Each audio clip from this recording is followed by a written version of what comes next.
In this episode, we'll see how African children have fun, visit their school and cinema, meet a genius boy and get on an African fishing boat. Today's children often complain about getting bored or receiving the wrong toy. Perhaps they should spend at least one day in the shoes of an African child and see what they do for fun. This little girl plays with a bottle cap, a rock and leaves. These kids have made a small canteen in the middle of the street where they cook food in coconut shells. The older children have a toy made of a stick with a plastic bucket lid attached to it. Sometimes parents can afford to buy their children a bicycle wheel, or rather a tire. The only way to play with it is to roll along the road. In exceptional cases, I saw some real toys in the possession of children who probably have richer parents. To cheer them up at least a little, I gave them some nuts and sweets from the local street vendor.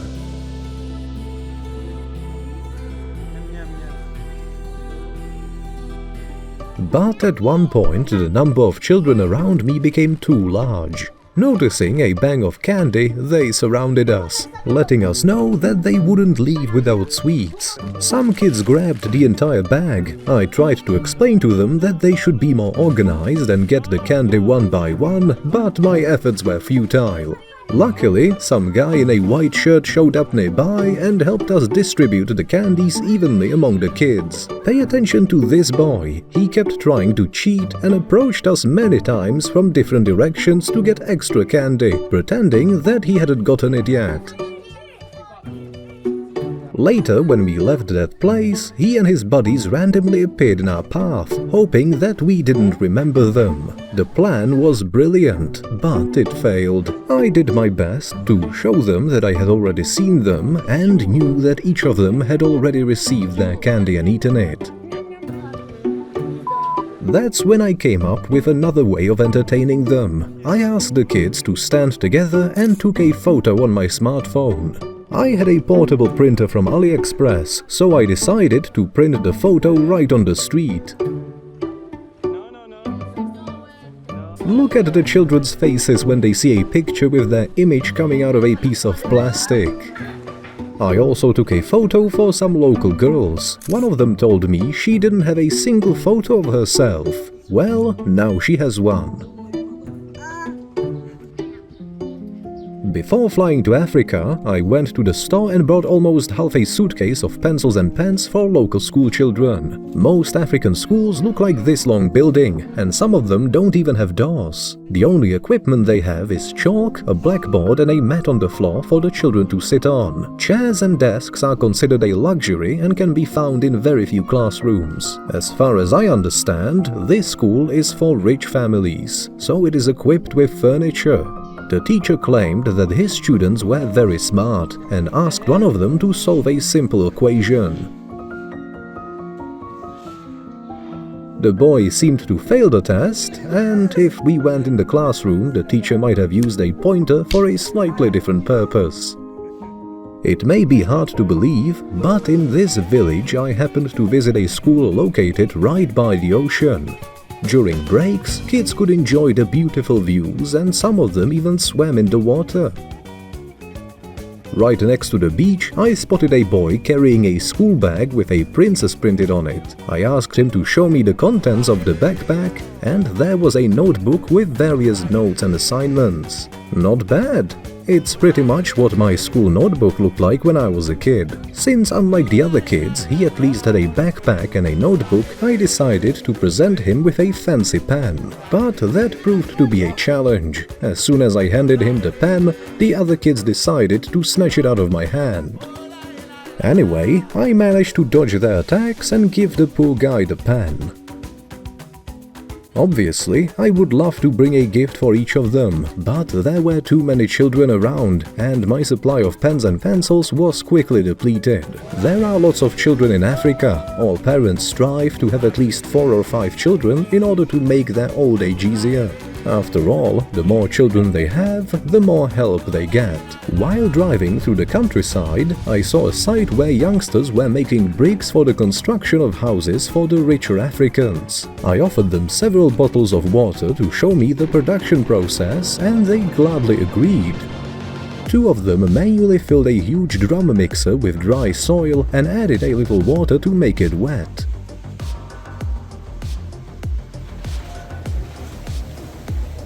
The mixture was poured onto the ground on the side of the drum mixer, where two other guys with shovels poured it into the metal molds. Note how fast they work. After all, their speed determines the volume of production and, consequently, profit.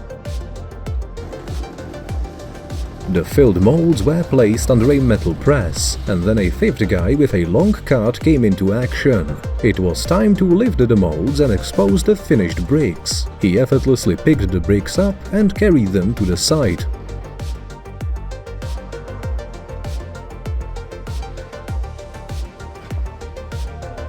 The thing that struck me the most were their gloves, made of a piece of pants, and their shoes made of a piece of sack. Think of this guy and his footwear next time you're frustrated with the shoes you buy or get.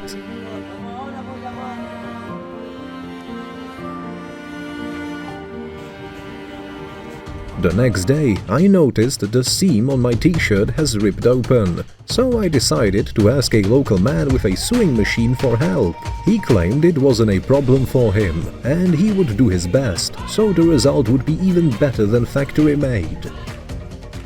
Upon my return, the work had indeed been done. I looked at the result and assumed it was some kind of a joke. I told him the seam was very uneven, and he would have to pay me for it if this was in my country. But the man explained that it was the best possible quality for Africa, and it could be much worse. Walking through the village, I came across an interesting African cinema in which the audience sat not on comfortable chairs but on rubber tires from cars and trucks. The audience was watching some kind of a music video on a small TV placed in a metal box. People couldn't afford TV sets individually, so they raised the required amount of money together and bought such a luxury. When I walked back, the cinema has already been closed, and the container with the TV had been locked so that no one could steal it. Apart from the movies, Africans are very fond of football. Everyone knows famous African footballers, and all the locals dream of becoming superstars and moving to another country to earn a lot of money. We met some kids playing with a ball, and after taking a closer look, I realized that it was a homemade ball made of sack wrapped with rope tightly and evenly. It belonged to this guy who also wanted to become a professional football player. I wish I had a proper ball to present to them. In the evening, when the sea receded and the beach became wider, they set up a goalpost and began extensive training. All of them were dressed in colorful clothes, and I had no idea how they quickly distinguished their teammates and opponents. The training was complicated by the lack of shoes, the abundance of seaweed and sand underfoot, as well as the significant slope of the beach relative to the horizon. Apparently, professionals start their careers in such harsh conditions. I also had the opportunity to visit a local gym equipped with barbells and dumbbells made according to the technology we showed many years ago on our channel. It seems like our subscribers live here as well. After leaving the gym, I met another guy who invited me into his yard. His grandmother started a small business making ropes from coconut fiber. First of all, she took pieces of soft coconut shells that had been lying on the seabed for a few months and had been softened up significantly. She took 2 large sticks and beat this shell until it split into fibers. After that, she rolled these fibers in a special way between her legs and palm, adding several more fibers every time, and in a few minutes she created such a nice rope. I would never think that this was handmade if I hadn't seen the process personally. She sold them as jump ropes for children, or to this man who used a rope to climb the highest coconut palms to get young coconuts. He wrapped a coconut rope around his feet, allowing him to grip the trunk of the palm tree and gradually climb to the top. In a minute he hid in the leaves, did something there and dropped huge coconuts on the ground. Needless to say, he did his best not to drop them on someone's head. Then he took a big knife and peeled off the soft green rind. Finally, he broke the coconut apart with several skillful strokes. Since the coconut was still young, there was not much white pulp, but it was indeed very soft and tasty. Around the corner, I saw a girl of about 5 years old doing laundry. This sight shocked me. When I was that age, my mother still had to control if I ate porridge, while this little girl was impressively responsible. Then I went to the beach, where I paid attention to a boy beating the sea sand with a stick with all his might. Coming closer, I noticed some worms in the pit in front of him. In a moment, I realized it was an octopus. Once cooked, its meat becomes very tough, so in order to soften it up, they beat it with a stick. I decided to help the boy, took the stick and beat the meat properly. The boy was shocked, and other children came to see what was happening. About 100 meters from the shore, I spotted a large boat with Africans. I was interested in what they were doing, so I decided to approach them with the drone. But one man picked up some object, took aim, and launched it at the drone with a fairly precise trajectory. I barely managed to avoid it and keep the drone alive. At that point, I decided to swim to the boat and watch the process with my own eyes, hoping they wouldn't throw anything at me. When the men realized that I was a little tired, they said that I can come on board and join them. They were fishing with nets. The first step was to spread the net in water as quickly as possible, and then maneuver the boat to form an enclosed area. But this was not as easy as you may think. All the while, the two divers had to ensure the net didn't tangle or catch dangerous sea urchins which eagerly clung to it. Initially, I couldn't find any large fish inside the ring, except this motionless one, which apparently had fainted from fear.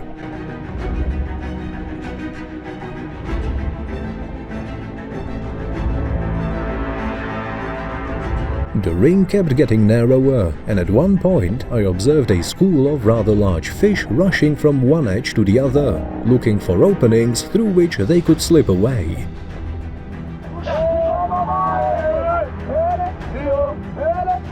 The fishermen understood this and worked hard to get the nets out as quickly as possible. It began to rain, but that was not a hindrance for them, as they dreamed of fresh, tasty fish for dinner. The circle of nets became narrower and narrower. The fish got stuck in the holes and I felt very sorry for them, but the people need to eat. And after a few more minutes of struggling, they finally pulled a huge pile of fish on board. Sharing it equally, the fishermen and their families would have enough food for at least 1 week or even more. They offered me several fish, but I refused, as I had to return home that evening to feed hungry Cookie.